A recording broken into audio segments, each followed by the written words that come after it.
Welcome to the Church of Mabus radio show. It's Friday night, and we're all still going insane. The madness is spreading like a dark Sauron over the land. The eye sees, the orcs rise. Gandalf is doing the mushrooms. I'm back. And Wham is back. Yep, And back. Land of chickens. And then, of course, once I got downstairs, I realized I had to use the bathroom. So it happens. And how is the land of chickens? Oh, the chickens are great. The two hens alternate laying eggs, and for some reason I don't know what happened, but one of the rooster broke one of his spurs off. I mean, sometimes they sort of break off anyway because they're kind of like a complicated fingernail. So, like they can just break off sometimes, but this one broke off and there's like a little bloody stump there. So we're going to have to catch him tomorrow and put Neosporin on it. Uh-oh.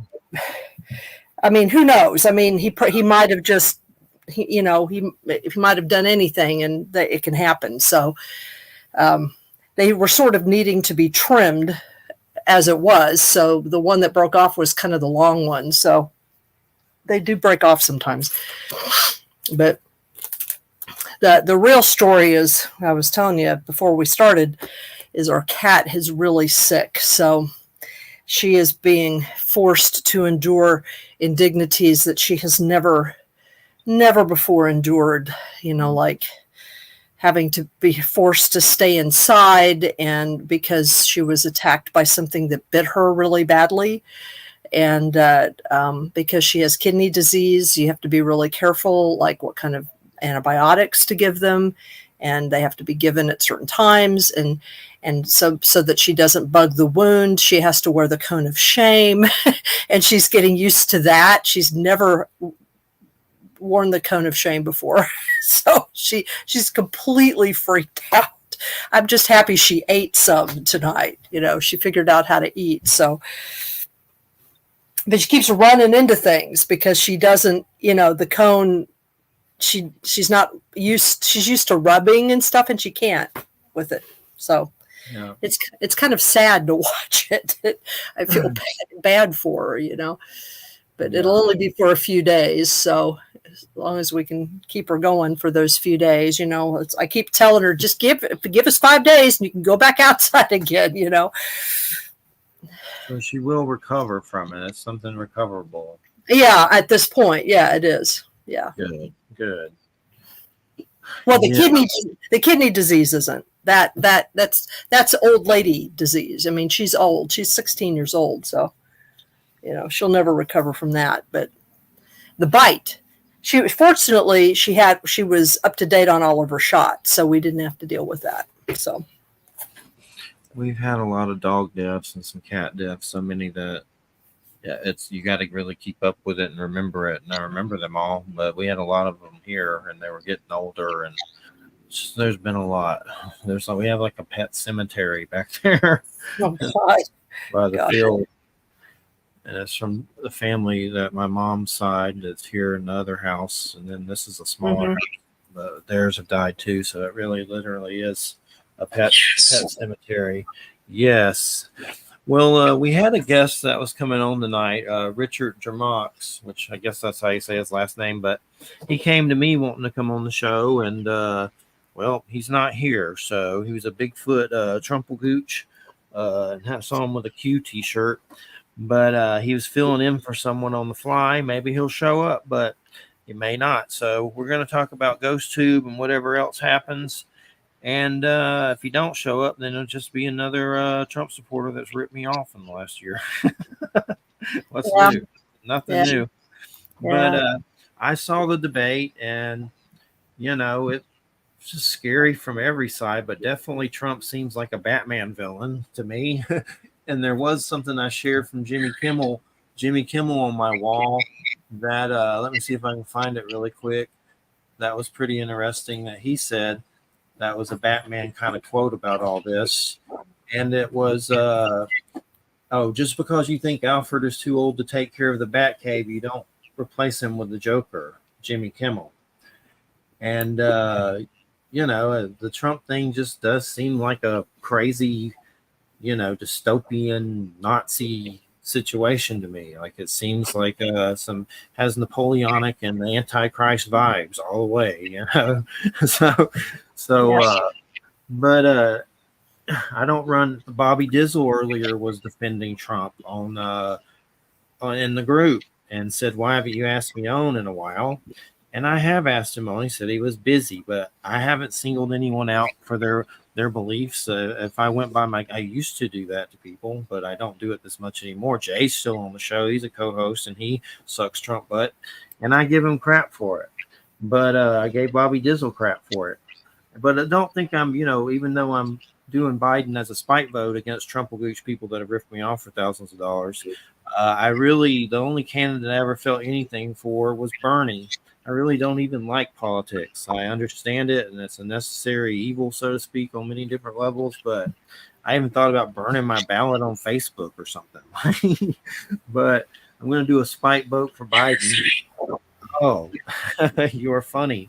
We're doing GhostTube right now, which is some app that supposedly talks to spirits. And I'll be. What did it just say? What did it just say? You are funny. You are funny. You are funny. I have a quote from Michelle Desrochers about I asked her about it because I think it's BS, but then part of me is like, sometimes it does creepy things where you're like, okay, it's a little creepy. Like it'll repeat words that we've said in the room before, like me and Christina, certain words, and it'll say them like it really is picking up the energies, which it claims to do through some magnetometer in your telephone. I find it all kind of hard to believe, but I asked Michelle Desrochers about it, and here's what she said. I can tell you that there are some which are better than others. Phones now are like computers, let's face it. Might be a database, but I think if you hit on something that is communicating, they use these words which can make up intelligent sentences. I've seen it go in totally different directions, even with music. I think if you really truly hit on something, you will get something. Also, remember, if you are in different areas, most of these apps will use the GPS in your phone. This is where people think they're getting something spectacular. Meanwhile, the phone is just picked up on the area, laugh out loud. It falls into those careful what you wish for situations. It's a great way to bring something home because it's not always about the method that you're using. It's not necessarily whether you're using an app, a voice recorder, Ghostbox, etc. It's both the intention behind what you're doing that can bring something in.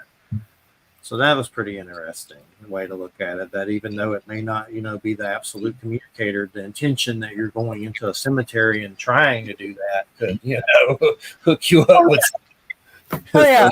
No, I think that a lot of the Ouija board stuff, and a lot of the, sort of, the funny paranormal stuff where people, have their little gizmos and they go into a dark place or a graveyard and sort of yell at things, I think that, and then get freaked out when any little thing happens.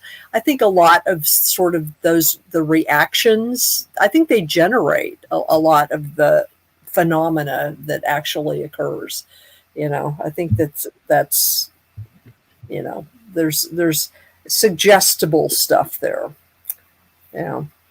Yeah, definitely. I get the intention thing. That makes sense for sure. But anyway, if this guy shows up, it'll redeem Trumplegooch people. Not really, but I don't think he's going to show up. But I don't know. I mean, the Biden, he's basically calling him a criminal up there, and you're the only felon up here. I thought Biden did good in a lot of ways, but Biden seemed like he would space out a lot. I think maybe some dementia. I don't know, but I think they were both probably drugged out of their mind or something. I probably would be. But hopefully I don't plan to be in a situation like that ever. But thank goodness for that. But anyway, it was a Bigfoot investigator guy, and he had some Trump leanings on some of the right-wing radio circuits. And I just think it's terrifying, both of them from each direction. Just the state of the world right now is just terrifying. No matter which way you look at it, it seems to just get crazier every day. Yeah, I don't know. I've gotten to the point where I'm not numb at all. I'm just sort of preparing for a lot of worst case scenarios, both mentally and physically in some ways. It's like I've got some physical goals for myself. I'm in the process of losing weight again, and in the process of continuing my education of how to shoot guns properly. And I just feel like I have to do that, not for myself so much, but to protect people that I care about, Definitely. And then just the weather and stuff during this time of year with the hurricane season coming and where I'm at, it's always some kind of, stress around that, watching it. Yeah. The weather's been pretty wild, I mean, even here we've had a number of, there have been several, just not right where I live, but just in areas around us, there have been several tornadoes that have touched down, small ones, but, people here are not used to that. And so it's kind of weird. Yeah, everything definitely is crazy. But, we're off next week. And then Wham will be back after next week, and that's the Puckwudgie Whisperer chick. And then I just got let me look at the schedule. It's been going slow. Like, scheduling is the weirdest I've ever seen this year. Let's see. Susan Basile, July 12th, that's with Wham. And then July 19th with Jay is Barbara DeLong. July 26th is Willie Hassel and Lynn Nickerson. August 2nd, Jason Hewlett. That's Lake Monsters. And then August 9th, Max Hawthorne. That's he writes a lot of books like the Big Sharks and stuff, Megalo, whatever thing. Yeah. A lot of fiction and stuff like that. So, but Jason Hewlett's Lake Monsters. That's Small Town Monsters.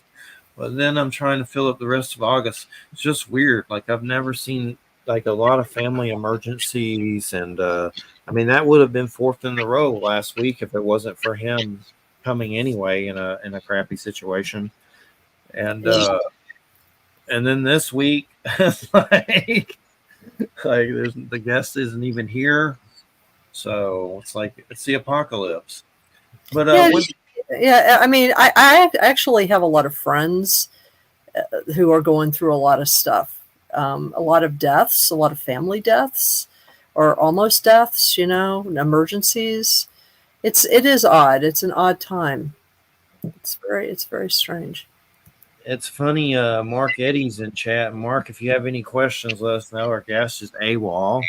But Mark, he sent me a title of a book that I forgot about last night, and it was called Wet Goddess. And he just said, I'm reading Wet Goddess. He was joking. He wasn't really reading it. But I looked it up and realized it was the dolphin screw guy that was on a long time ago. And that dude's still alive and has a profile on Amazon. And I was like, I didn't want to say hopefully this guy died, but I thought maybe he died from the big C or something, or during the pandemic or something. But just a creepy dude that still has like this normal, Malcolm J. Brenner is his name. Yeah. But he just has like this normal Amazon profile that he even has a book about the Navajo. This dude was on, I don't want to get into this heavily because I'd rather talk about anything else, but he was on the show about doing a dolphin. And if you look up man has sex with dolphin or in love with a dolphin, a lot of shows come up and he was on them. And I don't know if he was on Howard Stern, but there was someone similar like that. But I pulled him up just looking, and he came up on all these shows, and it was just shows on YouTube, man, that was in love with a dolphin or whatever. But anyway, he was on our show. That's so gross. Yeah, it's like LSD and a dolphin, and it was but he was only on for like, I don't even know if an hour, because suddenly during that conversation he starts talking about doing his dog. Oh No, no.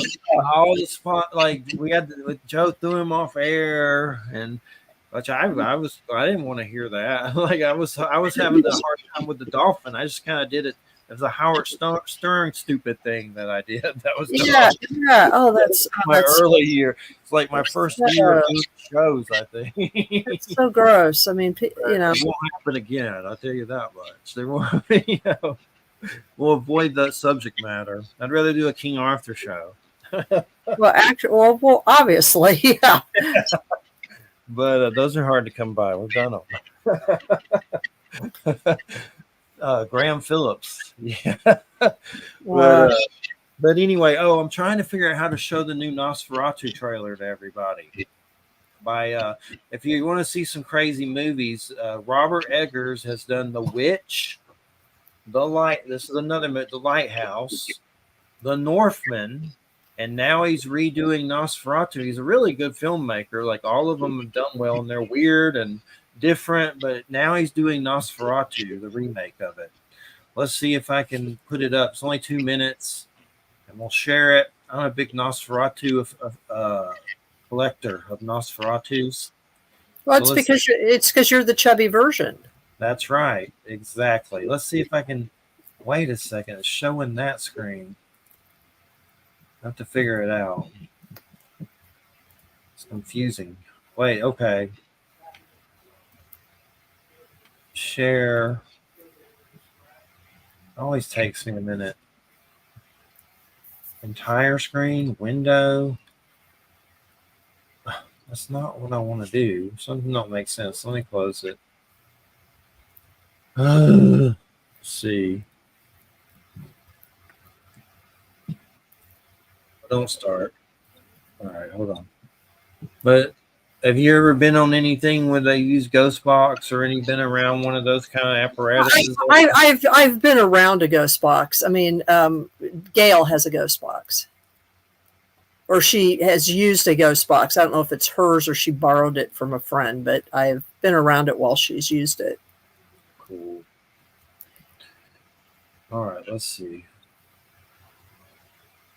Normally don't have this much trouble with this stupid thing, but why is it not working? Hold on a minute. Share. Usually it lets you do it. It's acting weird. Let's see. Video file. No. I have a file of it. Settings. Okay, hold on. But no, I wonder how the ghost box, like the real one, works. Like, does it really read those energies? I mean, how does it do that? I don't think a phone can do that. Maybe because of GPS a little, but spirit energy, it's just hard to try to figure out what's going on, like technical wise with it. I don't know a lot about it. I know Jerry Avalos would know a lot about it. I should ask him sometime. Well, it seems to me like a phone app would probably not actually be the best way to do that, because for all the things that phones can do, they're also limited in certain ways. Yeah, and the spirit box, though, I wonder what really makes that work, because those seem like they're doing something. The ones they bring on all these cases and stuff. I don't know why this is being so crazy. I'll have to give up on it for a minute. Usually it lets you do it. Slide, no, share screen. There we go, I think.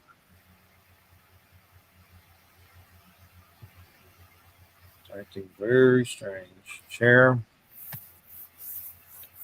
Window.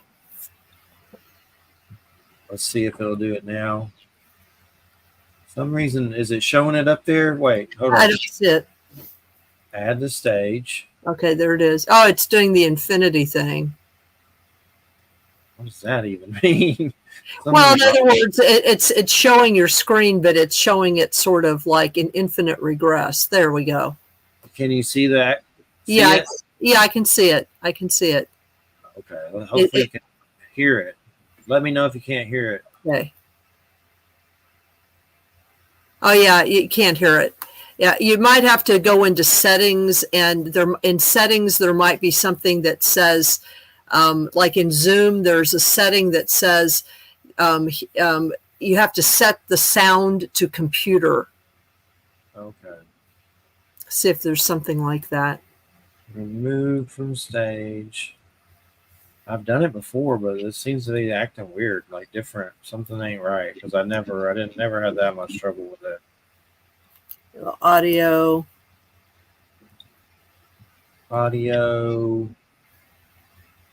Yeah. Speakers.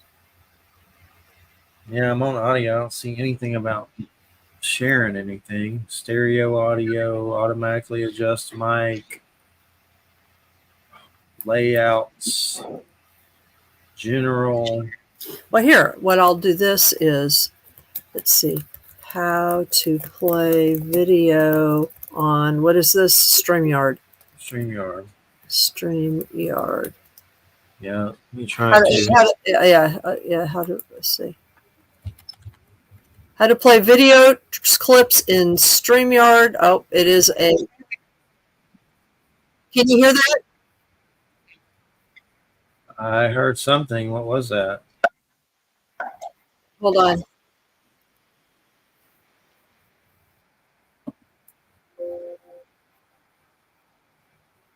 Hold on. Let's see. I'm watching a YouTube about how to do it. Okay. No, I can't hear it. Let's see. We'll figure it out. Okay, hold on.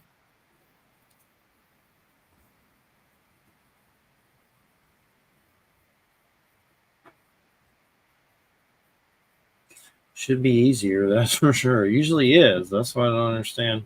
Yeah, that's right. That's right. Okay, here. Let's see. Okay, stream screen. Okay. Navigate. Okay, stream screen. Okay.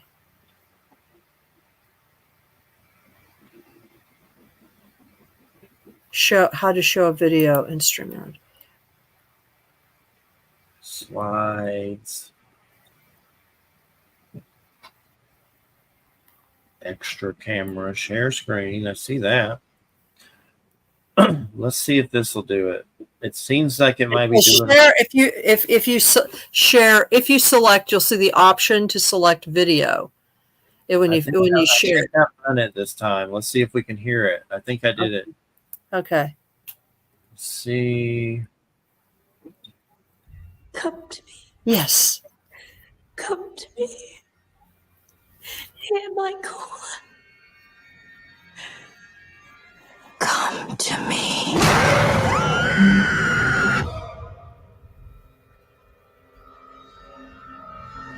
Professor, my dreams grow darker. Does evil come from within us or from beyond?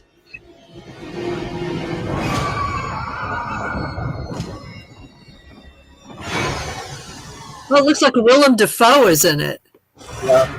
He is coming. He is coming.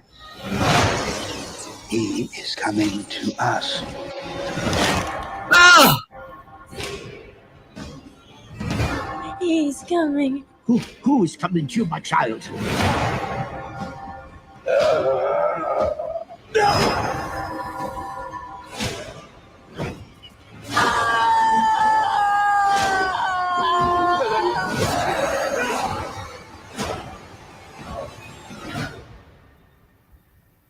We are here encountering the vampire.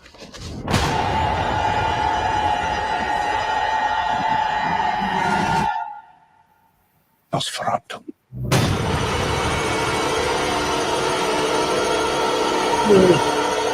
Who's swearing in this? Besides Willem Dafoe. It's the It Clown guy, the Skarsgård brother.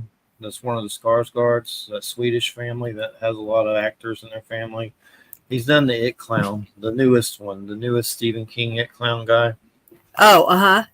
Yeah, okay, let's see. Okay, so, yeah, Bill Skarsgård, yeah. Willem Dafoe, Lily Rose Depp. Interesting.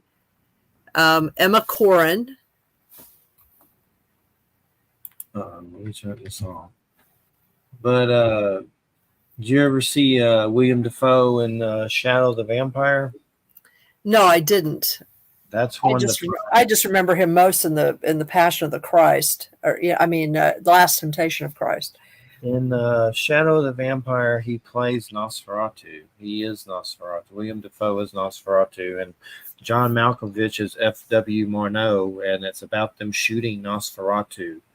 Oh, wow. And Nosferatu gets the actress chick at the end if he does the movie, and John Malkovich is like on opium. It's insane. Like, it is really good, though. It's really good. It's called Shadow of the Vampire.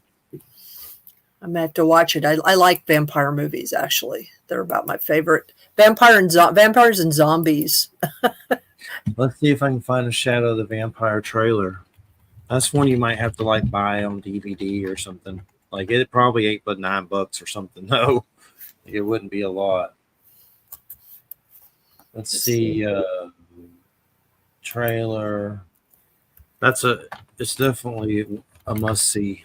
Weird one. That was crazy. There it is. Oh, I can rent it on Amazon. Cool. That's a good one. Oh yeah, Udo Kier and Carrie Elwes or whatever his name is in that. I'm gonna play the trailer. Here we go. Add to stage.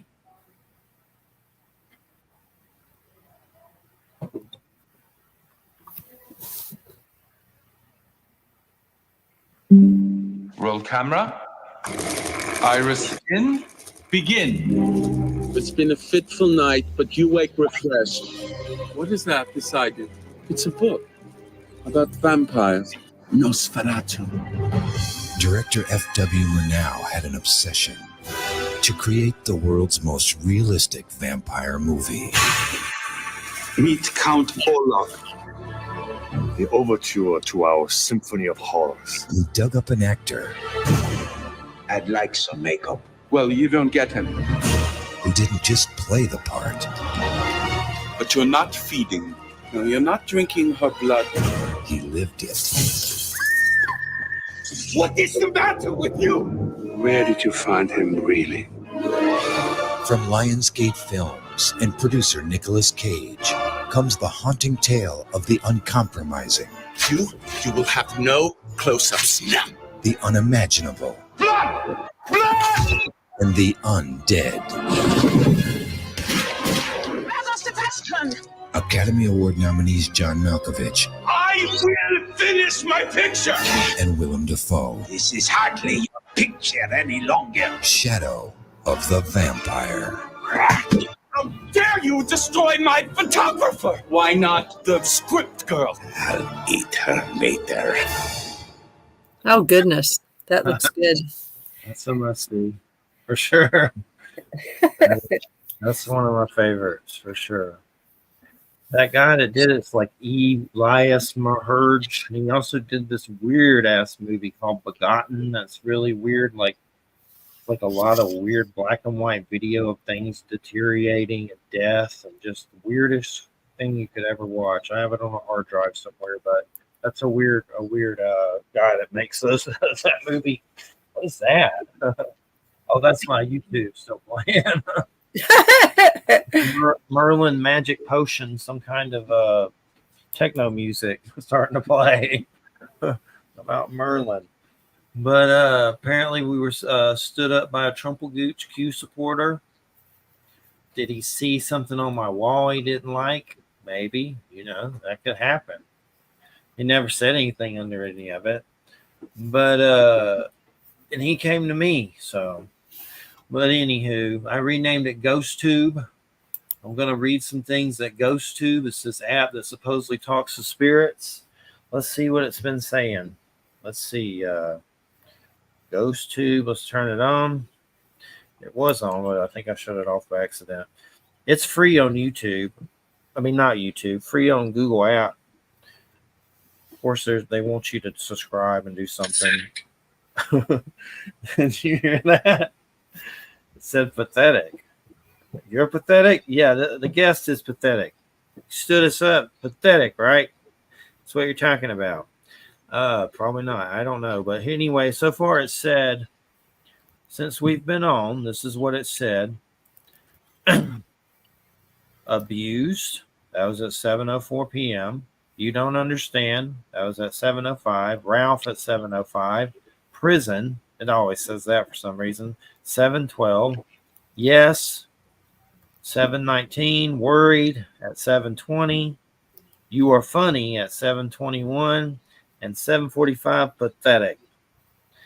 And there is a prison. There is a prison down the road. So. Oh, really? That's interesting. There's several creepy ones that are down the road that are big, that are worrisome. What is that? It said. You're doing a show. You want to be the guest tonight? We can pick up some ghosts. Do you know? Do I know what? You can be the guest tonight. Do some necromancy. But I don't know. It's creepy, but I'm sure it can get old fast if you do it too much. But that's GhostTube. There's one called Necrophone, which is creepier, but you have to like really listen to it when it doesn't say the words on screen. Like this will write the words on screen. It has one of those weird ones too, where it picks up like humanoid heat signatures. Oh yeah. Like a stick figure. Like this. Oh yeah. Another GhostTube that does that. It's not this one, but there's like 4 different kinds that do different stuff. There's another GhostTube that will go in a room and somehow it picks up a. That's mine. Yeah. It picks up a picture of the room. Like it'll put up a weird picture of doctors, hospital beds, or like somehow it supposedly is making a reading and it'll put up pictures to represent what it's picking up in the room. Like it has a database of pictures. They could be paintings. A lot of them are just old, weird paintings. That's pretty weird. But I haven't used that one in a while. There's one called GhostTube Seer.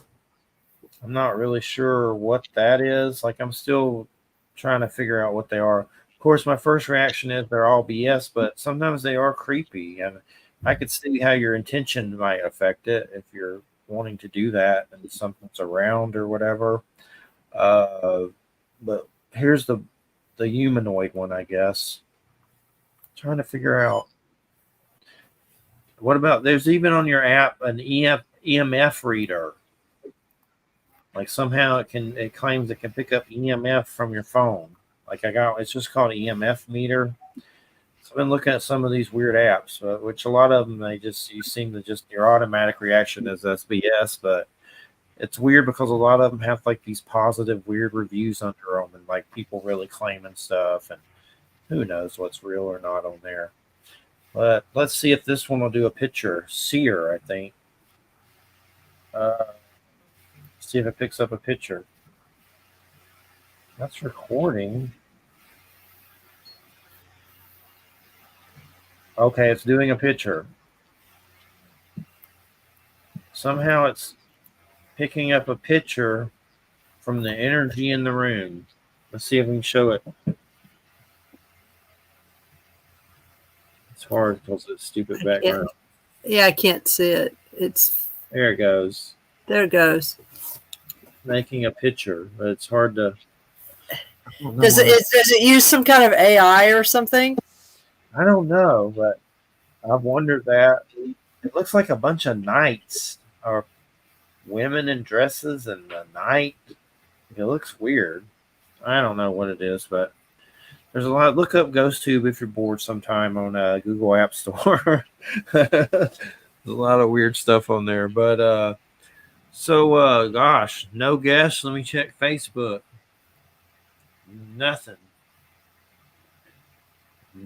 So you did watch the debate. What did you think of it? I didn't watch the whole debate. I watched. I couldn't bear watching the whole debate. I watched the next day. I watched some recorded pieces of it, because it's all on YouTube. So I watched some recorded pieces of it. I actually had a Zoom meeting that I had to do during the first part of it. So I, wasn't available to see the first part of it anyway, but friends of mine were chiming in on social media about, their various sort of impressions of it.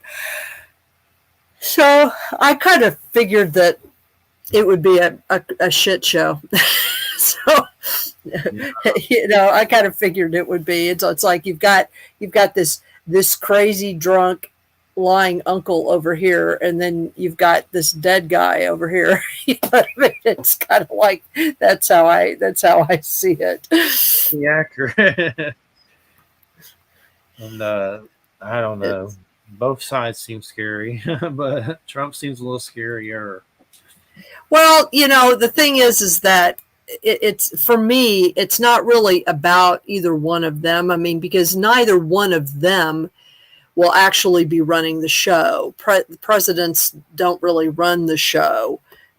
They do a few things here and there, but it's mostly their underlings who run the show. So, and in the case of Biden, he's, out to lunch, but he since he's been in the government forever, he does know about how to pick and delegate people who are competent in their jobs to go do those things, at least to keep the country running, sort of. He doesn't want it to all go to hell. And Trump, he thinks that anybody who knows about what he did before, it's like, when he first came into office, he signed all these executive orders, and almost none of them went into effect because probably 80% of them were illegal to begin with and were challenged in the courts. And so, yeah, he signed all this stuff, but it didn't do anything. It's the people that he's going to be bringing with him, that Project 2025 that wants to completely remake the entire federal government in ways that I think most Americans, if they succeeded in that, the way change it in ways that most Americans would not find acceptable once it actually was enacted. So, it's, Trump says a lot of stuff, but he actually can't do much. That's what Congress does. That's what the courts do. That's why when people, like, for example, blame Biden for inflation, all you have to do is go back to the summer of 2020. And of course, maybe I was the only person in the country that did this. I don't know. But I remember, I had lost my job. And this was when Trump was still president. I had lost my job. And so I had plenty of time to, hang out, try to find another job, and, kind of pay attention to the news and everything. That's when everything was shutting down. And I remember distinctly, and this was on Fox News. This was, so this wasn't on like NBC, MSNBC, or some kind of liberal, news organization. They actually had like a group of economic experts on, because they were trying to critique, they were trying to use it to critique the COVID restrictions. That was part of the reason they had it on, but they actually just wanted to know, like, because, the United States wasn't the only nation putting in restrictions. I mean, restrictions were going in across the world. And so they asked these economic, people, what are going to be the results, the economic impacts of that we can expect on our economy because of the shutdown, because of COVID, because of the worldwide shutdown, etc. And of course, they were trying to spin what the people were saying, but they did have actual real experts on. And they said things like what we can expect in the next, 3 to 4 to 5 years. We can expect supply side problems that are going to be pervasive. We can expect energy to go up because, nobody's going to be using energy for about a year and a half, and, like oil and stuff. And of course, once we get back into the swing of things and things start opening up again, the oil companies are going to want to make their profits. They talked about inflation and how one of the things that you can expect out of any kind of economic contraction like that is that inflation is one of the results. And they actually, everything they said has happened. Okay. And not because Biden has screwed up. If the economic problems that we have are due to the pandemic, they are not due to things that Biden has done. And, for people that say, oh, that the economy was great from 2017 to 2019, 2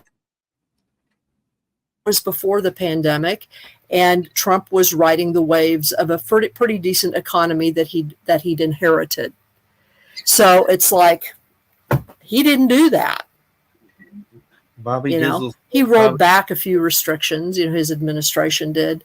But people seem to forget that, like, we've lost 3.5 years. You know what I mean? And we're just coming out of the pandemic now, and the world and the Economist, which is a conservative journal out of the UK, basically last month said that the U.S. economy is actually the strongest economy in the world right now, and if it wasn't for the American economy, and this economy is basically strong despite the inflation, despite everything else, because Biden has done a few things that, like, liberals don't like he has increased massively our oil production in the country, our fossil fuel production, and some people will say, well, why doesn't that mean that the gas prices are lower? Well, they're if you actually compare what the gas prices are now to what they were at the beginning of the pandemic, they're not that much different. Okay. But he's actually kept the inflation from rising higher, or the Treasury Department has. But the truth is that the president doesn't have any direct control over any specific commodity, and the notion that he does just shows that Americans don't know how economics work, and they don't know what the actual role of the president is. He's not a king. He can't command that, oil companies keep their prices low. He doesn't have that authority. So it's just crazy. But anyway, people have no memory of stuff. They just, it's just bizarre. And it's not that I'm a big fan of Biden. I'm not. In fact, most of Biden's policies, like, I've never been a fan of him as a politician. And some of the corruption on the Supreme Court right now is a direct result of him and his inaction in the late 1980s, when he could have prevented somebody like Clarence Thomas from being on the Supreme Court. Clarence Thomas has no business being on the Supreme Court. He never should have been put there. And those of us who are old enough to remember his, what happened with Anita Hill and that whole thing, people can look that up. It was Joe Biden who blinked and allowed that man to be on the court. So it's like, I'm not a fan of Biden at all, but he's also not a fascist. He's corrupt in some ways, in the ways that all lifetime politicians are corrupt, but he's not a fascist. Anyway, oh, look at the cat. Sorry, my cat. The cat is, she's trying to learn to use her cone. It's so sad. Bobby Dizzle said today that Trump was the best president since Reagan. Well, Reagan was a pretty bad president too, so that's not saying much. And then Jay and Bobby Dizzle, their reason for Trump is gas. They always say cheaper gas. Yeah, it's like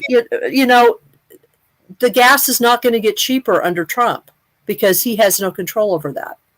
I said, did they have cheaper gas in Nazi Germany to both of them? Yeah, well, yeah. Well, Reagan was not a great president either. I remember Reagan's presidency. In fact, the problems with the school loan system that conservatives are like, foaming at the mouth about were created by Ronald Reagan. He created that problem that we have with them now. So, It's all just apocalyptic for sure. Oh man. Apocalyptic for sure. But I don't know, some weird thing on Facebook comes up when I do shows, sometimes saying some copyright violation. It said it for this show. There's nothing on here that's, I think it's like a mistake, like a weird fluke. The ownership. YouTube said that the show was a copyright violation? Facebook. I got something from Facebook. An ownership link for NBCU creative content protection was added to your video. Like, I don't even understand what it is. So, you mean just now? Yeah, it said it on there. It might be because you showed those YouTube tapes, those YouTube videos. Gosh, that may be it. Yeah, that's crazy. Yeah, maybe because you showed those. Because this is a public forum, so it may be because of that. Stupid. Very stupid. Well, yeah. And let's see, we got a break next week, 4th of July, July 5th, no show.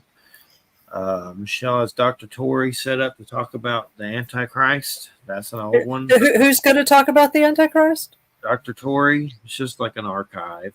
I see. Okay, so you're gonna do a rebroadcast. Yep, and it's on Mabus, the Antichrist, from Dr. Tori. And then you'll be back that following Friday for the Pukwudgie. Oh yeah, Pukwudgie. So what's up with these little Pukwudgies? Are they like little people or something else? Yeah, I mean it's the term Pukwudgie comes from an Algonquin term, Pukwudgie, and it just is one of the words that's used to refer to little people. I mean, there are lots of different terms for little people, depending on the dialect, and also it was understood that there were different nations of little people, different types. So like here in the Hudson Valley, they were often called Wemeticanis. That was the name that they were given. I think Pukwudgie is more of it's a term that the Eastern Algonquin dialects use, like in Rhode Island and Connecticut and Massachusetts, like the Wampanoag people, and I think that's their term. But yeah, it's just little people. The little people. Are they like troublesome, or are they good? Some of them can be. Yeah, I mean, it's like, like I said, there are understood to be different nations of them, and so and family groups. So some of them can be friendly, some of them can be troublesome, some of them can be.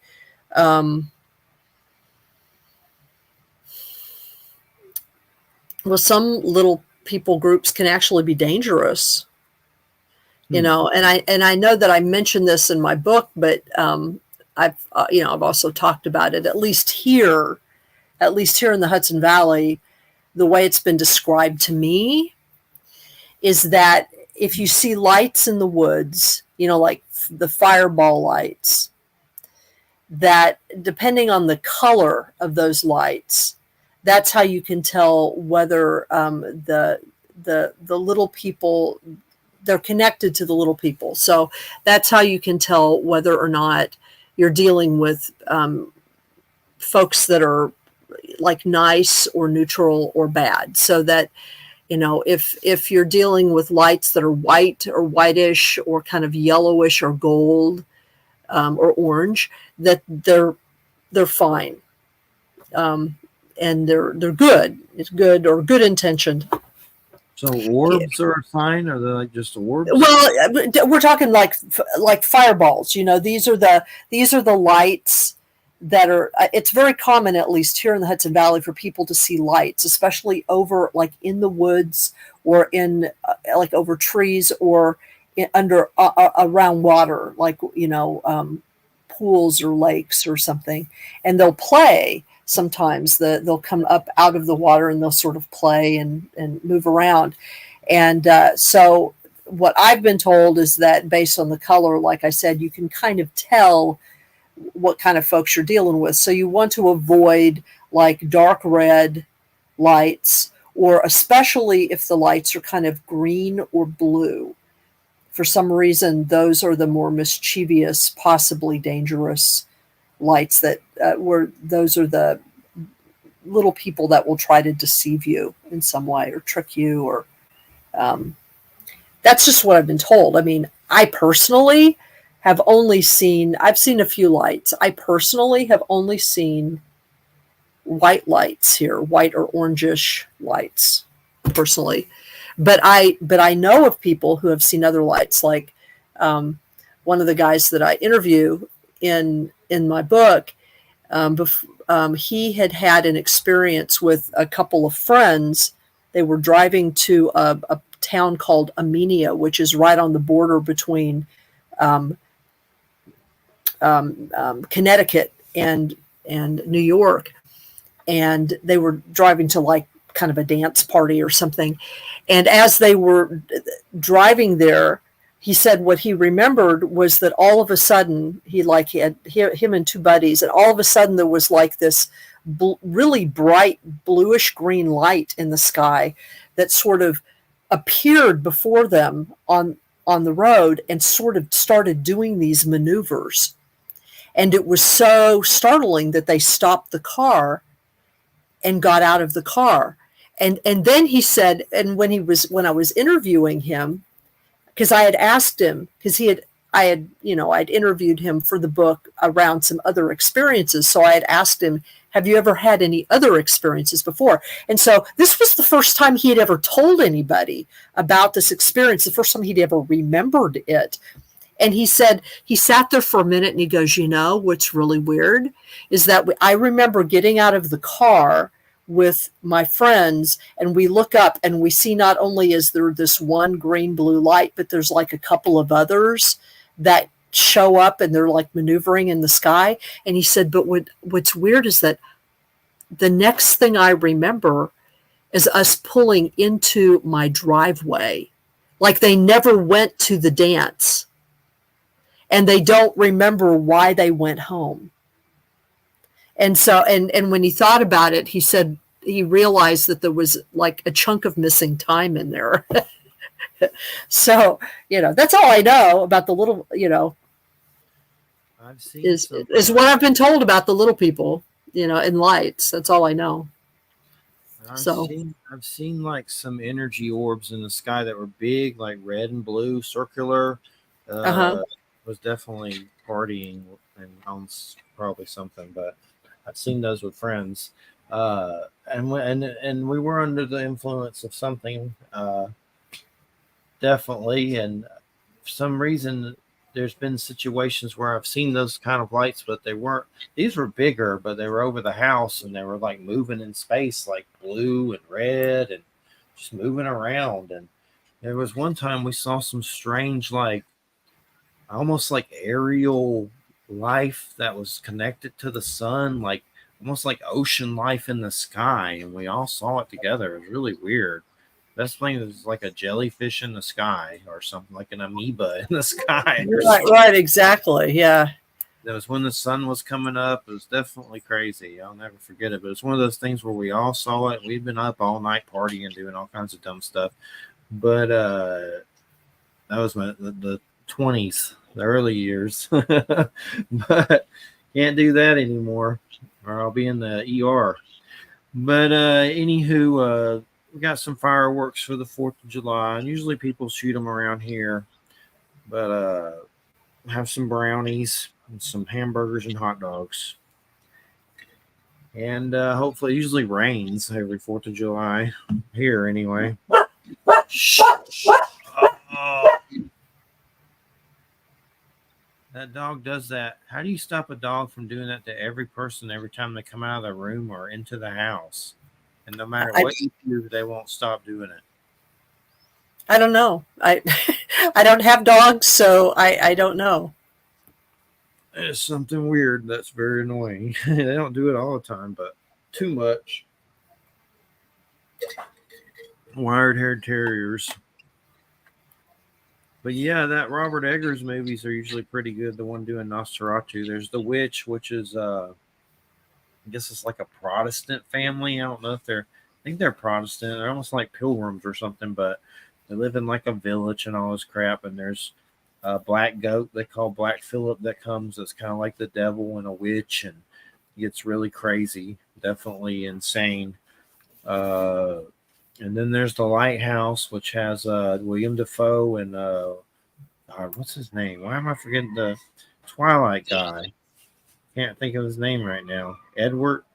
That was his name in Twilight. Robert, not Robert Patrick. That's the guy from Filter. He was the new Batman. But and usually I know his name, but right now, let's see, I can find it real quick. Robert Pattinson. Anyway, the Lighthouse has William Defoe and Robert Pattinson in it, and it's black and white, and they're like going insane in this lighthouse, and there's mermaids and craziness. It gets pretty insane. William Defoe farts in it, and then they're drunk, and it's insane. It's kind of Lovecraftian in some ways. It's one of those you're like, what the hell was that? But it's a fun watch called The Lighthouse. And then he did The Northman, which has one of the Skarsgård brothers in it, and it's about Norse and berserkers, and Cole Kidman's in it. A bunch of people are in it, but it's crazy. It's pretty violent. It's pure Viking raids and stuff like that. And, the guy's a berserker. He's one of those brothers. Eric, I think's his name. But it's worth the watch. He does some pretty good movies. But he's doing Nosferatu. He's definitely a different take on stuff. There's that one guy, Ari Aster, that does movies. His movies make me feel sick after I watch them, but they're really good. Like he did one called Hereditary with Tony Collette. Right. Did you see that one? No, I didn't. It was like one of those movies I intended to see at a certain point, and then I kind of forgot. Yeah. But I'm aware of it and what it's about. So it's pretty crazy, but it's worth a watch. But they make me feel kind of nauseated after watching them.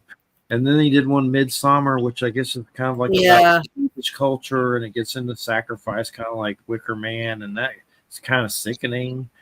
And what's the other one? Beau is Afraid. That's Joaquin Phoenix. That one gets Lovecraftian and kind of sickening to where you don't know what the hell's happening. It's good. I mean, they're worth watching, but be prepared to be nauseated afterwards. I don't know if he's pretty intense.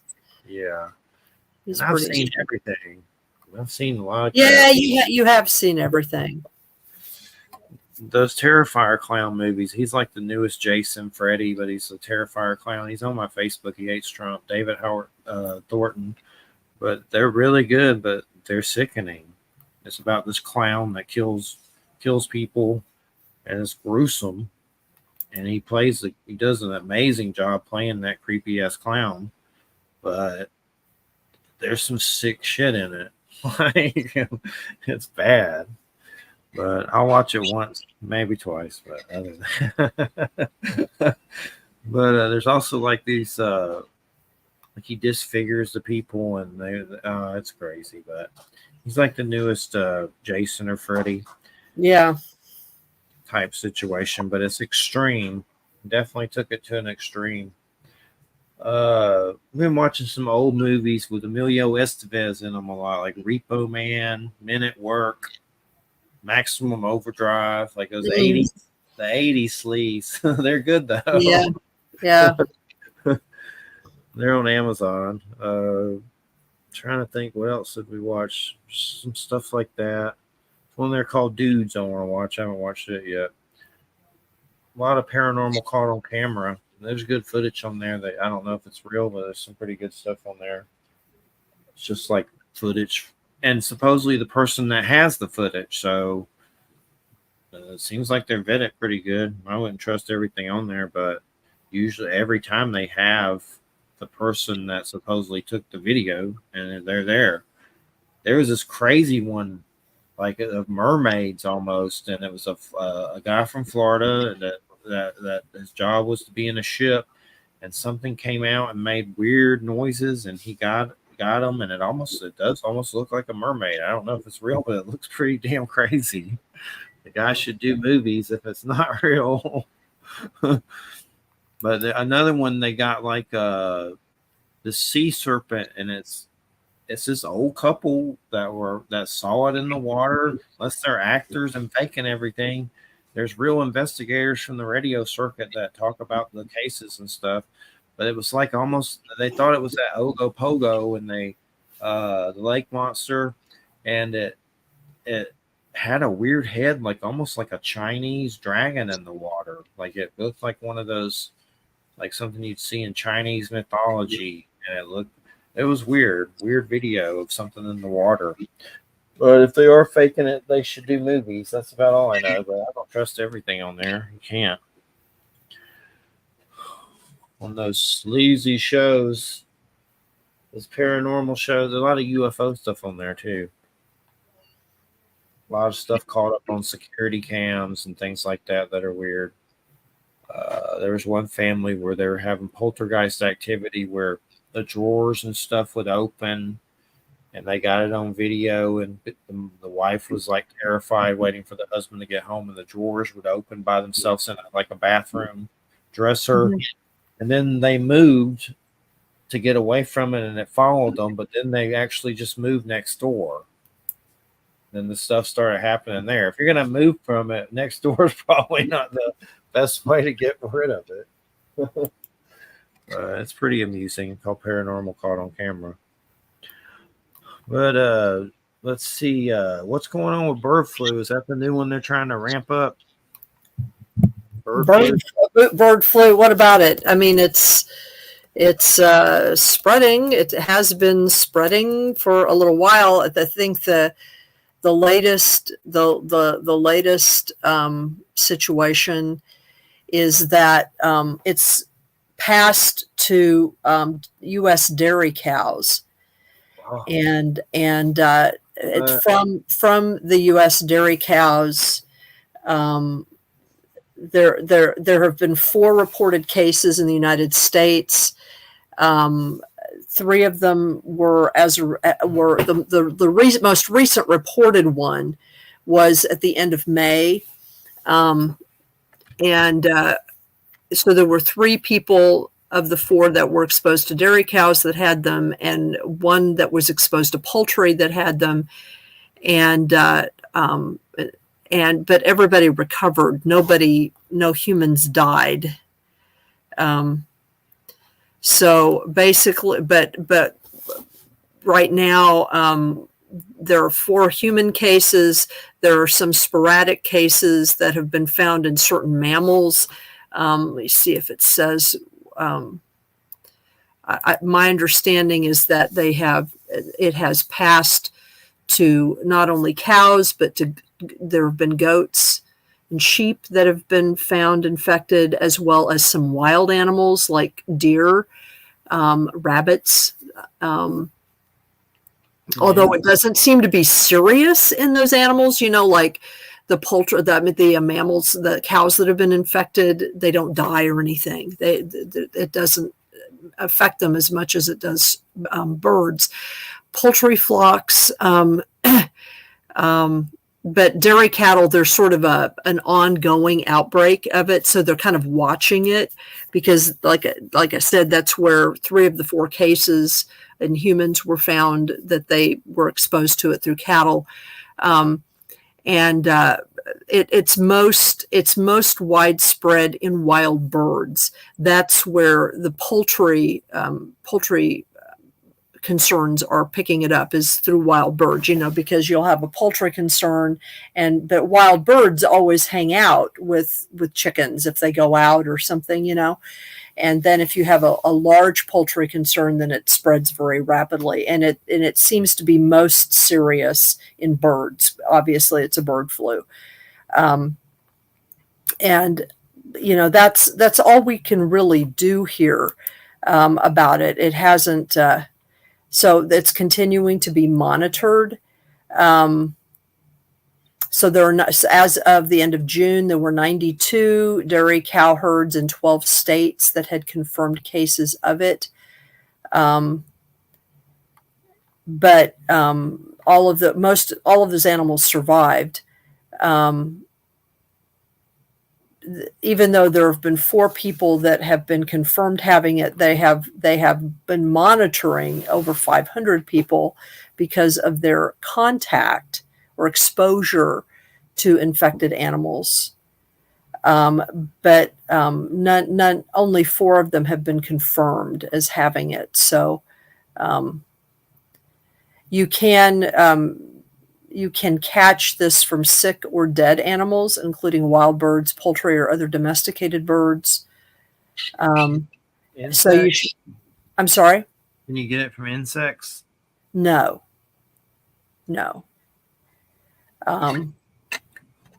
It's you can also get it through exposure to bedding or animal poop. They actually say poop on the CDC site, animal poop. They don't say droppings, they say poop, which I think is hilarious. Or materials that have been touched by or close to birds or other animals. You can get it from drinking unpasteurized milk.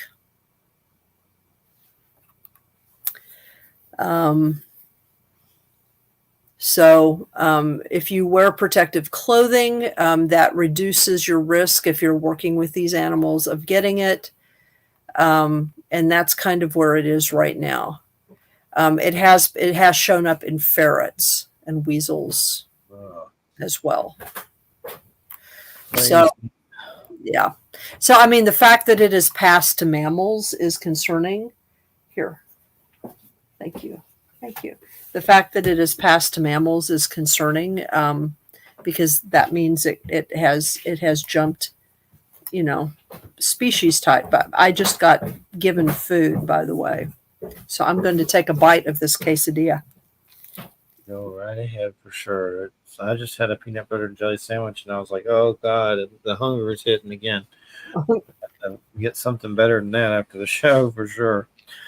But I know what's coming up. The Puckwudgie Whisperer. I have to try to figure out. Start hitting up some of my inner traditions again, and I don't know. Llewellyn's kind of weird. Like 1 minute they're working with you, and then they vanish and don't speak to you again, and then pop up again. Yeah.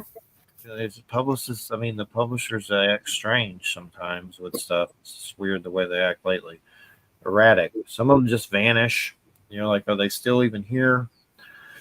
But Inner Traditions has always been great. We worked with them for years. Llewellyn, I think sometimes they just say they're not going to do interviews for a while or something and then just ignore you or something. But they'll pop up again sometime. They got to start doing the fall lineup. So I always have to make that interesting for sure. Don't forget, we have to have. Sorry, I'm talking with a full mouth. We have to have the memorial show. Yeah, I tried to get that together with Stephanie, but she's not been feeling so well. So that was it'd probably be better. You know, it might be a good Halloween show. Yeah, I'll check back in with her and see, and keep it in mind if someone doesn't show up sometime. I mean, I've just been trying to think. There's been so many, I've lost count of everyone. And it wasn't David Metcalf that died. It was David Perkins that died. Oh, how did I do that? God knows. I don't know. I may have said it wrong. And my apologies to David Metcalf. But no, it's David Perkins. Okay, what did David Perkins do? He did research into cattle mutilations. Oh, okay. He wrote a book with Christopher O'Brien, Stalking the Wild Herd. Okay, I have that book. Which is one of the best books on cattle mutilations. So he was more of an academic, but I have that book, I'm pretty sure, but I never read it for some reason. It's one of those I have. So yeah, it's a big book. It's almost encyclopedic. And I know there's been a new Stephen King short story book called "You Like It Dark." It's supposed to be a Cujo sequel in it. That's from Cujo. I don't know. I doubt it's the same dog. I'd have to read it, so I don't know what's going on with it. But Stephen King's still pumping out. He's a machine. I know there's some of his old stuff I haven't read that I want to get. I need to buy them in paperback, especially if the apocalypse happens. So I won't have them if the grid goes down. Christine, Tommy Knockers, Salem's Lot. I've read Salem's Lot, but I've never read Christine. Oh, really? I've never read Tommy Knockers. There's some other ones I've missed. I've read a lot of them, but there's a few of the old ones I've missed. So I need to get them. Well, the ones of his that always freaked me out was Pet Cemetery. Freaked me out. Yeah, but I have that. That was one. That was crazy. And it freaked me out. Yeah. And Insomnia. That was a weird one. yeah. What was the other one? I can't remember now. What it was called? Carrie. I don't know if I've read Dead Zone. Oh, that's the one. Dead Zone is really actually very good. I think it's one of his better ones. There's the Christopher Walken movie. Because it's less about the supernatural and the paranormal, and it's more psychological. And it's about this guy who has this accident or something, and he has a brain injury, and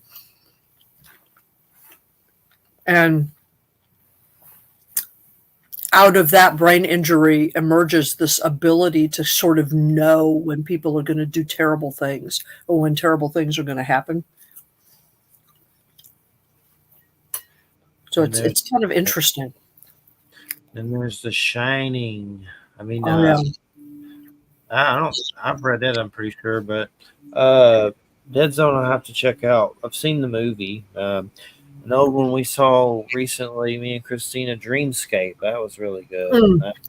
I've heard that too. It is. It's got Dennis Quaid in it and a little creepy dude that's always in a lot of movies. I forget his name, but he was in Twin Peaks. The little guy was always with the God. He was always eating weird things from exotic places. A little creepy guy in Twin Peaks that worked at the hotel or whatever. Not the little person. No, not the little person. He was the brother of, was it Raymond, or he was one of the business partners of the guy that got possessed by Bob. He was always eating. You mean he was he the brother of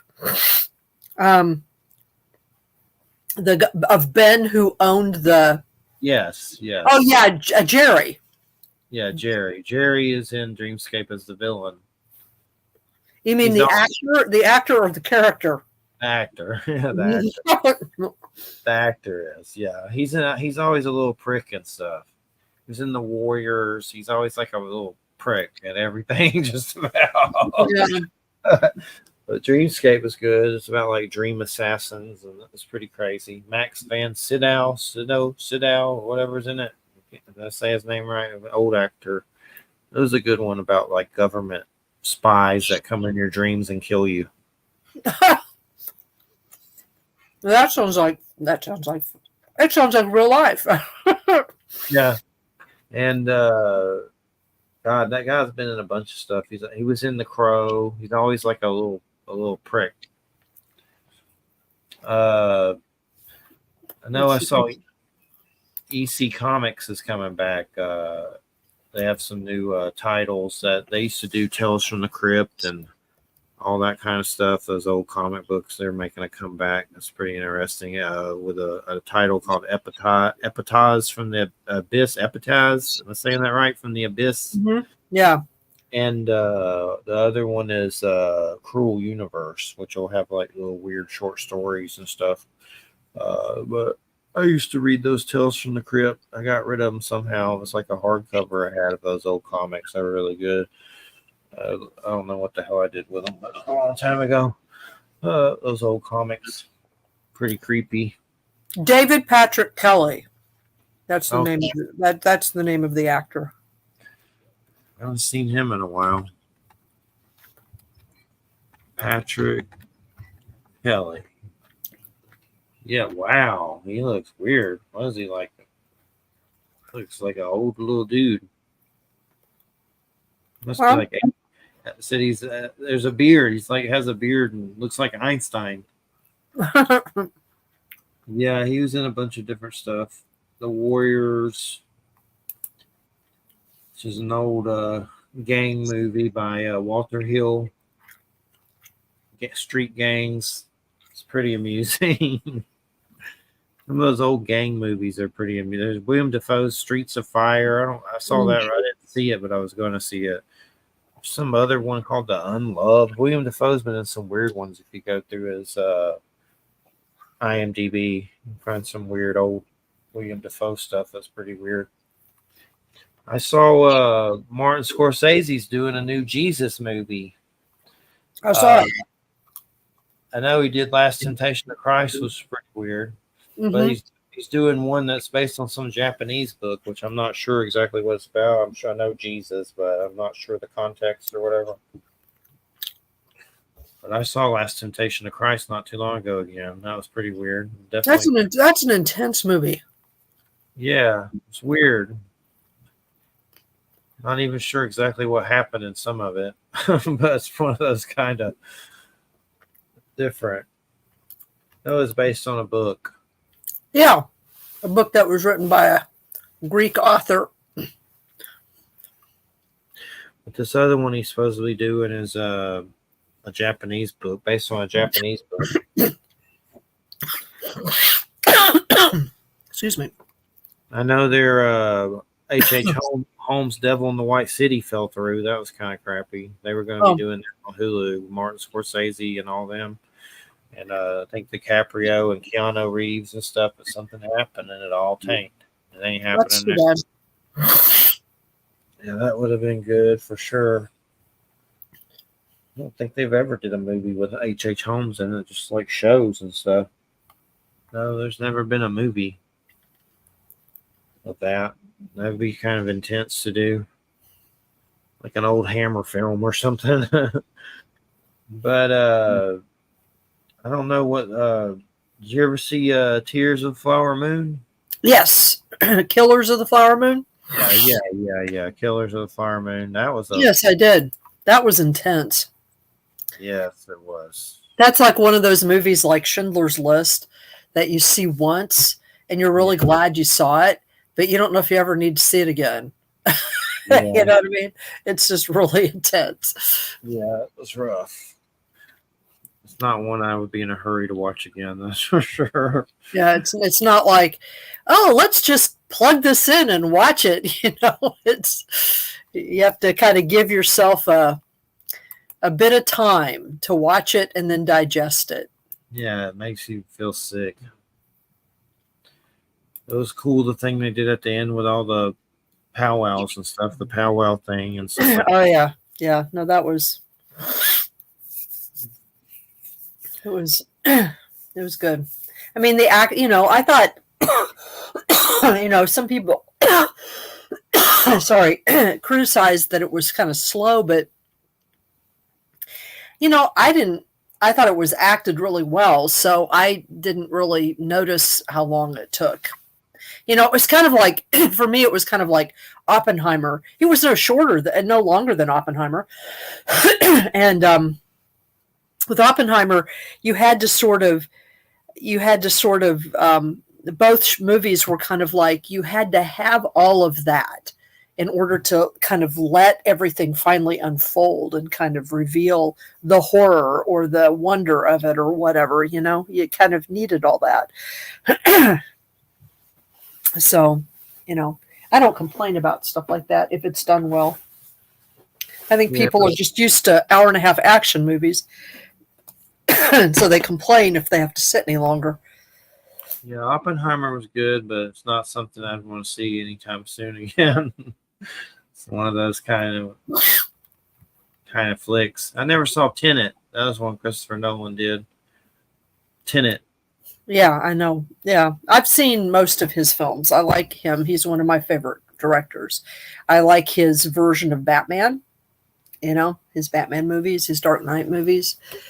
I just like the atmosphere.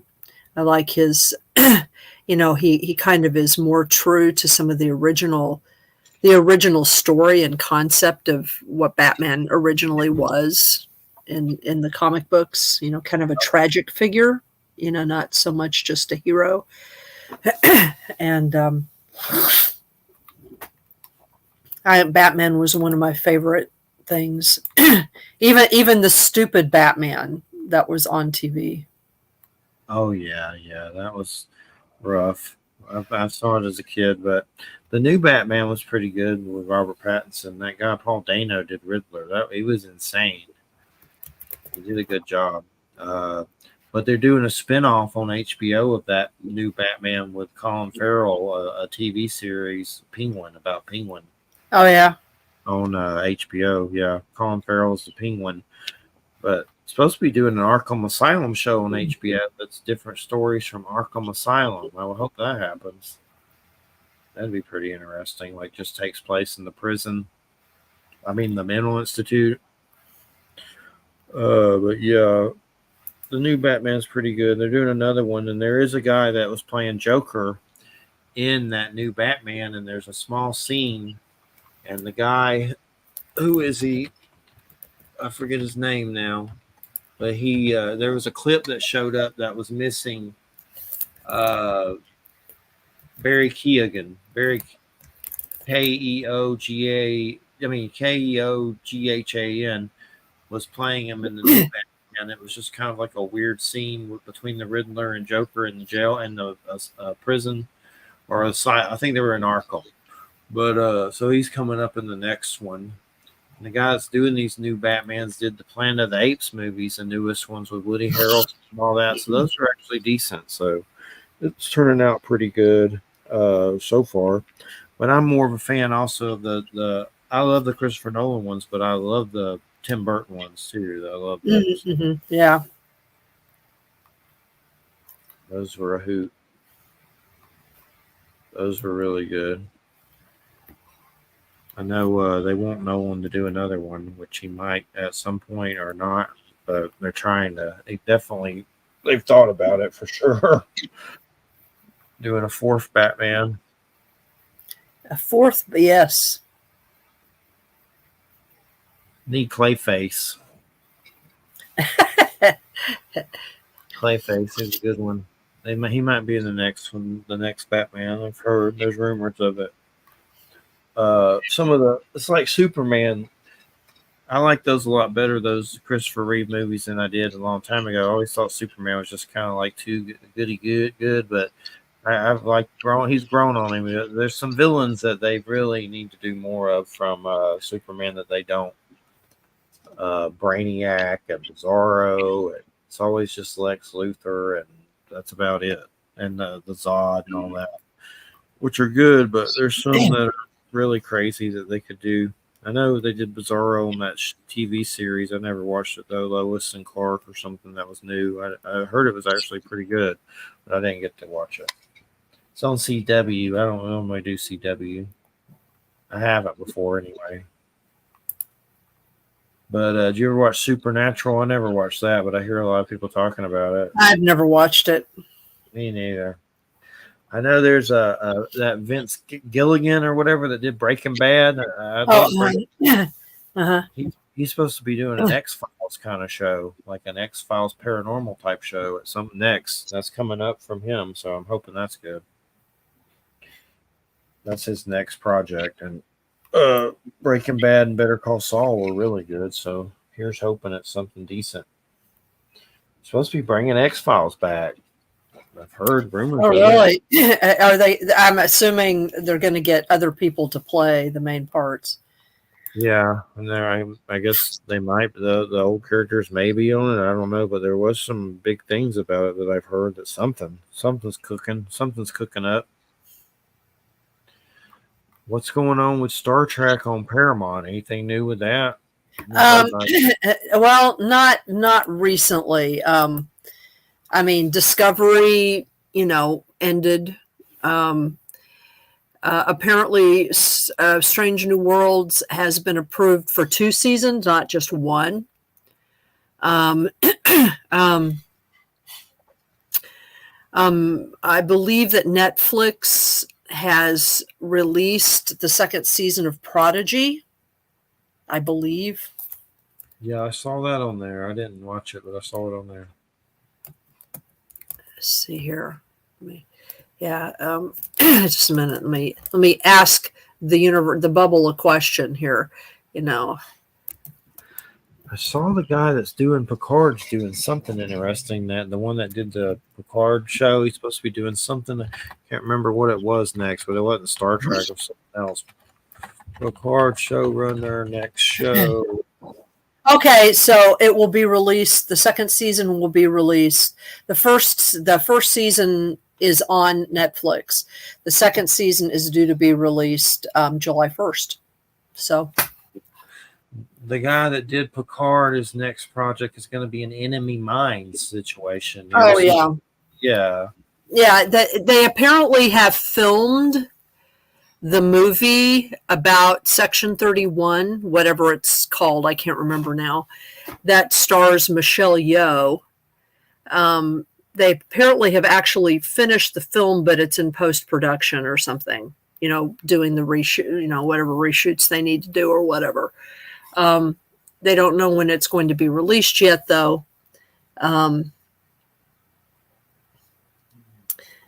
So that's all that I've heard. I mean, I subscribe to several Star Trek news services, so that's what I've heard lately. In terms of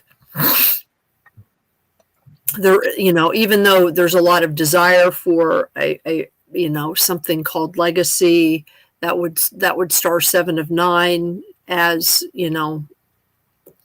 as a captain, or also something else that another series or movie that would deal with Starfleet Academy, the founding of it or something. There's nothing for sure yet about any of that. There's a big division in the fandom about sort of these new iterations of Star Trek, especially Discovery and parts of Picard. I think the guy's name is Michael Kurtzman. I can't remember exactly, but he's one of the kind of masterminds behind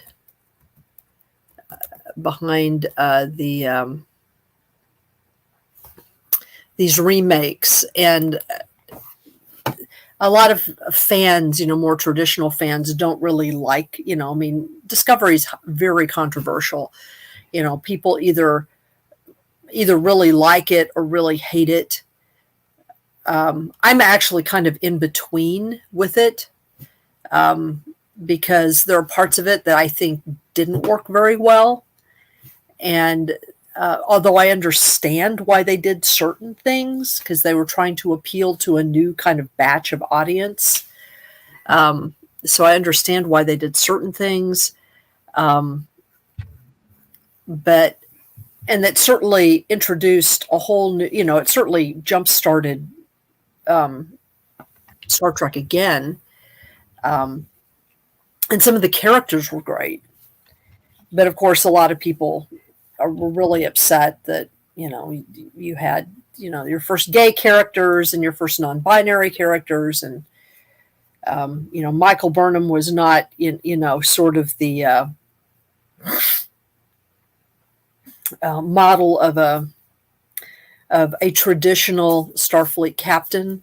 Although, if you think about, when the time period was that she was supposed to be operating in initially, it was before we actually met the Klingons, or before the Federation actually met the Klingons formally, and she came up in the ranks. She basically started the war with the Klingons,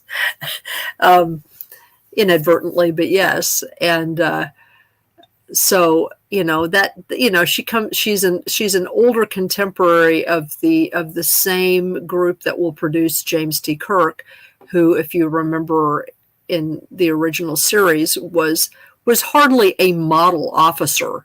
You know what I mean? So Yeah. I don't know. Some of the things people crab about are, I just want to say, oh, you just don't like it that she was black. I mean, I think sometimes it really comes down to something like that. People don't want to say that because it's impolite, and so they don't want to say that because, but that's what it amounts to, I think, sometimes. Yeah. So what I've seen of it all seemed good to me. I mean, it wasn't perfect, but it was good. It was entertaining. I thought that the actors were really good. There were some episodes and some ideas that were really interesting. There were some letdowns. But every season was like this arc of, Michael Burnham is gonna in Discovery gonna have to save the galaxy. It was like too big. And every time they did, it was just, it's like, what? It's crazy. I kind of liked the way that they ended it, though. It wasn't that they saved the galaxy so much. They did save the Federation from being destroyed by the brain. Oh, sorry, spoilers. But what they did was they just she sort of kicked the can down the road. It's like, we don't think that her decision was, we don't want the brain to have this technology, the progenitor technology, but we don't really think the Federation should have it either. You know what I mean? Yeah. And so they made sure that it would be extremely difficult. You'd have to be a really advanced civilization to be able to retrieve it from where they put it. And certainly none of the current civilizations at the time are capable of retrieving it. So I thought that was a fine way to end that. We got some Peter Jackson new Hunt for Gollum with Andy Serkis coming, some new Lord of the Rings.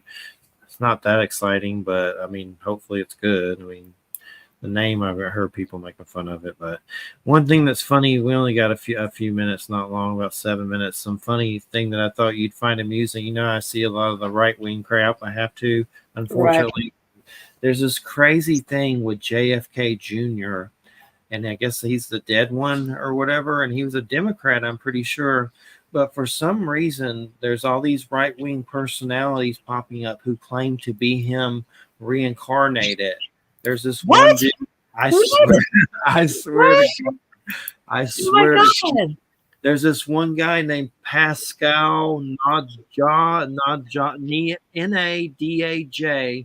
and he's like this Indian dude that's on all these right-wing shows. His name's Pascal, Pascal Nadaj, who's going around saying he's John F. Kennedy Jr. reincarnated. And then there's another one called Juan O'Sabin that everybody said he was him. And now I just found another one on this show from this lady called Dr. Kia Pruitt. I guess she's African-American from what I see. She has a show on right now on Rumble called JFK Jr. is Alive.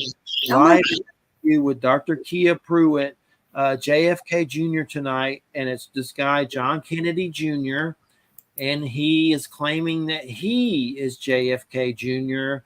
And also somehow all this shit ties into Q and jerking off Trump. And they're insane. I see it. I don't know what they're smoking, but I don't want them to run the country. They're scary. They're insane. That is so bizarre. I don't, I just don't understand. And somehow it ties into that Q crap, and Q is running it. and he's JFK Jr., not really dead. But wasn't he a Democrat? It's like all these right-wing people fantasizing about being a Democrat dead dude. Like, it's just weird. I swear to God, it's the weirdest crap ever. Like, yeah, I mean, that's what I mean. Things are just getting really strange. I put it in private chat, that African American lady that's interviewing the guy that claims he's him now. There's a third person that's him. And also the real one supposedly runs QAnon. If you type in QAnon JFK Jr., it's a lot of weird crap. Like, I don't keep up with that good. I just throw up crap real fast, like for a forum. Mostly I do paranormal there, but if you want crap to go through the roof, you have to do a lot of this right-wing crap. That's Trumplegooch kiss butt stuff. But it's like being in hell. But anyway, but if you look up the JFK Jr. thing and QAnon and they got the stuff I mentioned, it's there, and it's great. I don't know what the hell they're thinking with it. It's just the weirdest thing. That is I don't know. You know, I mean, there's so many people that are just like going way off the deep end. Okay, listen to this. It says, this is from the Dr. Kia Pruitt that supposedly has him on right now live. Join Dr. Kia Pruitt. Get the truth out to the world. Dr. Kia Pruitt interviews the real JFK Jr., who was put into witness protection, then kidnapped, abused, put through MK Ultra mind control programs, and held captive. He has suffered a lifetime of pain, poverty, and distress because the deep state cabal who controls and runs the U.S. government and governments around the world want to steal his wealth, legacy, and prevent the American people from some verity. He has arisen from the shadows to tell us truth, so now we can just know how truly evil our government is. And this is a guy claiming that he's JFK Jr., and they put him through the ringer, and he's back on this lady's show tonight. I have no idea what the hell they're doing. They don't crack. Yeah, I don't know. I mean, it's kind of like I don't know. I just that's all I can say is I don't know. And the thing is, he's on the Trump side now. That's why he's with QAnon and all that crap. So the resurrected, like reincarnated JFK Jr. is with Trumplegooch now and QAnon, and he's on their team. He didn't die, which I don't know. How did that one die anyway? I know one drowned in a car or something. I don't know. I can't keep up with it. But I don't know how JFK Jr. died. That's not. I think he died in a plane accident. Okay. I think he died in a plane wreck. I mean, that's another one of those things. JFK Jr. died. He died. Yes, he died on July 16th, 1999, when the light aircraft he was flying crashed into the Atlantic Ocean off Martha's Vineyard. His wife and sister-in-law were also on board and killed. Wow. And he was 38. Was there one that drowned in a car or something weird? No, it was Teddy Kennedy. His girlfriend. He was in a car accident with his girlfriend at the time, or a girlfriend or a mistress, something like that. Some woman he was boffing, and the car overturned, and she drowned, and he left her there. That was what sort of was the kind of the tragedy there. Let's see, Teddy Kennedy car crash. Let's see. Yeah, it's the Chappaquiddick incident. It occurred in 1969. He drove his car off a narrow bridge. It overturned in Poocha Pond. The crash resulted in the death of his 28-year-old passenger, Mary Jo Kopechne, who was trapped inside the vehicle. he swam free and maintained that he tried to rescue her but could not.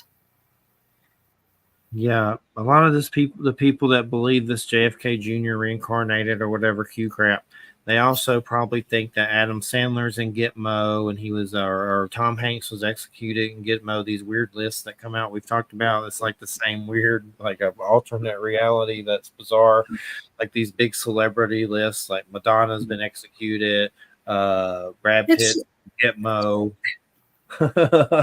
It's like so weird. It's like, what is wrong with these people? I think it's like Putin and Russians doing tricks on us, and unfortunately, they're like, okay, they're reacting to this. They must be really stupid, or whatever. Some kind of foreign nation doing experiments on us, like seeing how we react to stuff. I don't know what it is, but it's weird. But anyway, if you see the title of the dude, he didn't show up. He's a QAnon Trumplegooch, so maybe he saw some Trumplegooch stuff on my wall he didn't like, or who knows? Maybe it was a family emergency. I don't know.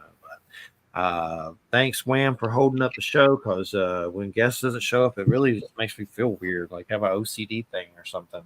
So it's been happening a lot. Yeah.